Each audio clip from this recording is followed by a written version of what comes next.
जय माता दी, जय श्री कृष्णा, जय श्री श्याम। मैं सुरेंद्र शास्त्री बनारस से और आज हम बात करने वाले हैं मिथुन राशि की। मिथुन राशि बुध की राशि है और राशि रत्न पन्ना है। तो अगर आपकी मिथुन राशि है तो आपके लिए यह वीडियो बहुत विशेष हो सकता है। अगर आप हमारे चैनल पर पहली बार आए हैं तो चैनल को सब्सक्राइब कर लीजिए, बेल आइकन दबा लीजिए ताकि आगे जो भी जानकारी आ रही है वो सीधे आप तक पहुंच जाए। चलिए शुरुआत करते हैं। मिथुन राशि राशि चक्र में तीसरे स्थान की राशि है, परंतु इस समय यह राशि चौथे स्थान में भ्रमण कर रही है और इस राशि का भोग मंगल और चंद्रमा कर रहे हैं। दो ग्रहों का भोग इस राशि पर चल रहा है। अब जिनकी राशि मिथुन है उनके लिए यह समय थोड़ा सा चिंताजनक हो सकता है, क्रोध का समय हो सकता है, लड़ाई झगड़े का समय हो सकता है। क्यों? क्योंकि चंद्रमा मन का मालिक है एक चीज, और मंगल ब्लड का ग्रह है।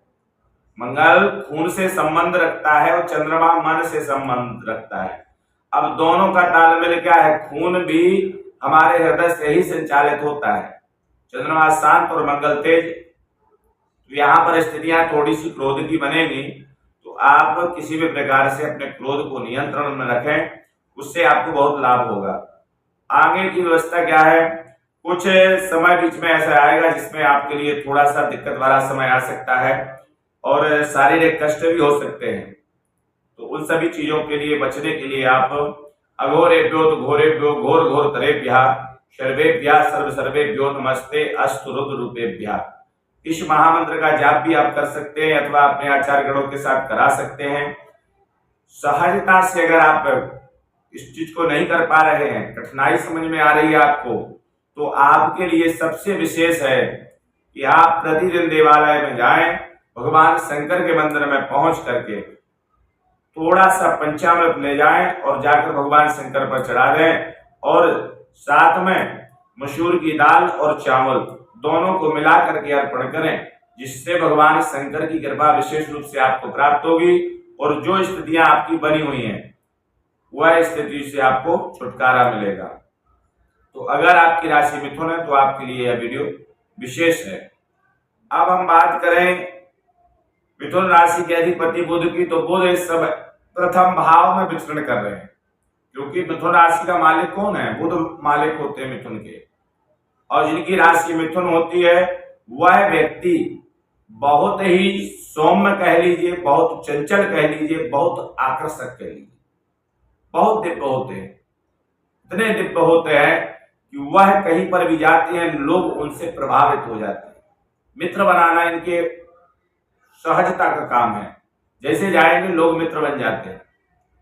शत्रुता भाव इनके अंदर नहीं होता है और ये अपना काम इतने प्रेम से निकालते हैं कि आपको पता भी नहीं चलेगा और आपसे काम करवा भी लेंगे। बहुत प्रेम की राशि कही गई है मिथुन।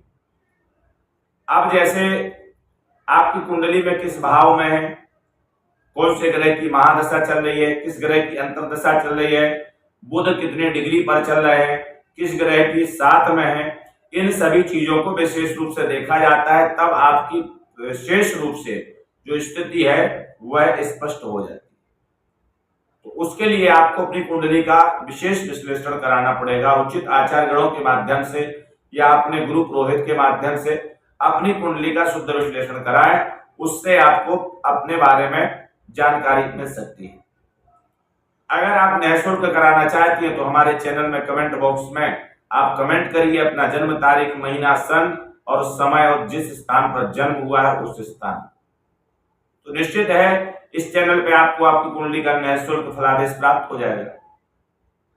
और अगर आप नहीं कर पाते हैं, किसी दूसरे की सहायता ले लीजिए, किसी से पूछ लीजिए, किसी दूसरे से करवा दीजिए, क्योंकि हमारे यहाँ आप भेजेंगे तभी आपका हम कुछ कर सकते हैं। तो मिथुन राशि वालों के लिए अप्रैल के बाद ध्यान दीजिए, जिनकी राशि मिथुन है अप्रैल के बाद उनके लिए एक विशेष समय आने वाला है जिसमें आय की स्थिति में बढ़ोतरी होगी तथा प्रेम और दाम्पत्य जीवन में भी सुख मिलेगा। ये दोनों समय बहुत अच्छे आएंगे, क्योंकि बुध पैसे को देने वाला ग्रह है। पैसा और प्रसंग, इन दो चीजों को विशेष रूप से बुध से मान लीजिए आपकी प्राप्त आपको होना है, और बरहमेश होता है। अब कई लोग ऐसा मानते हैं कि भाई जिनकी राशि मिथुन है या जिनकी राशि कन्या है वह थोड़ा सा जैसे स्त्री स्वभाव को रखते हैं, पर ऐसा प्रत्येक व्यक्ति के साथ नहीं होता। जब लग्न में बुध होते हैं, उच्च के होते हैं और पूरे पावर में होते हैं, पूर्ण डिग्री पर होते हैं, तब ऐसी स्थिति बनती है वह व्यक्ति अपने स्वभाव को स्त्री के स्वभाव के समकक्ष रख लेता है। तो ऐसी स्थिति सबके साथ नहीं होती है। इस कुंडली के हिसाब से अप्रैल से लेकर के आगे कुछ महीनों तक बहुत अच्छी स्थिति रहने वाली है। पैसे के अच्छे योग प्राप्त होने वाले हैं और धन के अच्छे योग मिलेंगे। तो आप विशेष उपाय करें जिससे किसी भी कारण से आपके कार्य में रुकावट ना हो। उपाय क्या करना है? गणेश जी के मंदिर में जाकर के दुर्वा लेकर के गणेश जी के 1000 नाम से अर्चन कर देना। अगर आपको अर्चन करना ना आए तो किसी पंडित जी के द्वारा करवा देना, पर 1000 नाम से गणेश जी का अर्चन कराएं। उससे आपको भगवान श्री गणेश और बुध की जो कृपा है विशेष रूप से प्राप्त होगी और आपकी जो बढ़ोतरी का समय आ रहा है, जो धन का समय आ रहा है, जो व्यापार का समय आ रहा है, उस सभी में बढ़ोतरी होगी। तो अगर आपकी राशि मिथुन है तो आपके लिए विशेष रूप से शुभ समय संकेत दे रहा है। और भगवान की कृपा हो, माँ भगवती की कृपा हो कि आपकी बढ़ोतरी होती रहे और आप सुखी जीवन व्यतीत करें, हम ऐसी भगवान से प्रार्थना करते हैं। अगर आप पहली बार हमारे चैनल पर आए हैं तो चैनल को सब्सक्राइब कर दीजिए, बेल आइकन दबाइए, ताकि जो भी जानकारी आगे आ रही है वो सभी जानकारी आप तक सहजता से पहुंचती रहे। यह चैनल पूर्ण रूप से निःशुल्क है, किसी प्रकार का कोई शुल्क नहीं है। जय माता दी, जय श्री कृष्णा, जय श्री